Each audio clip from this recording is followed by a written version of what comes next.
اچھا، اور یہ بخاری شریف میں جو حدیث ہے کہ رسول اللہ صلی اللہ علیہ وسلم کو حضرت آمنہ کے لیے دعا کرنے سے منع فرمایا گیا، یہ حضرت آمنہ کے لیے دعا کرنے سے منع فرمایا گیا رسول اللہ صلی اللہ علیہ وسلم کو، یہ کیا حدیث شریف صحیح ہے؟ اور یہ اس کا کیا بخاری میں یہ بھی کہتے ہیں، بخاری میں ہاں میرا یہ بھی خیال ہے بخاری میں ہی کہہ رہے مسلم شریف میں ہے، اور اسی طرح جو ہے نا نسائی وغیرہ ان میں سب میں ہے ہیں۔ کہ آپ نے اللہ تعالیٰ سے اجازت مانگی تو زیارت کی تو اجازت ملی قبر کی، پھر آپ نے بخشش کی دعا کے لیے کہا تو اللہ تعالیٰ نے اس کی اجازت نہیں دی۔ اب اس پر جو بڑے بڑے اماموں نے ہیڈنگ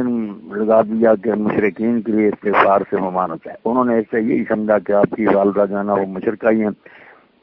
لوگ اس طرف چلے گئے۔ مگر کچھ لوگوں نے کہا یار اس سے یہ مسئلہ نہیں نکلتا مشرکہ وغیرہ کا، یہ تو اللہ نے کہا کہ آپ کے نبی کا اعلان کرنے سے پہلے جہاز فطرت میں لوگ فوت ہو گئے، ان کے معاملے میں آپ کیوں دخل دیتے ہیں؟ وہ اللہ جانے اور اس کا کام ہے۔ آپ نے جب سے اعلان نبوت کیا اس کے بعد کفر ایمان کا مسئلہ پیدا ہوا، کچھ جنہوں نے مانا مومن ہو گئے۔ پہلے تو دور ایسا تھا کہ نبیوں کو گزرے زمانہ گزر گیا تھا، کسی کو دین کی خبر نہیں رہی تھی، بے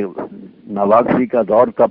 تو انہوں نے اس استدلال کو غلط سمجھا کہ اس سے جو کافرہ مشرکہ بناتے ہیں، یہ نہیں۔ اللہ نے کہا جو لوگ نبی کے اعلان سے پہلے مر گئے ان کا معاملہ اللہ بڑھنے دو، ان کو بارے میں اللہ کیا کرتا۔ ٹھیک ہے،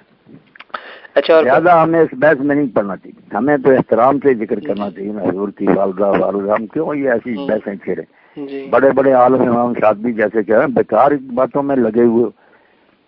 کیا لینا اس سے؟ جو ہے نا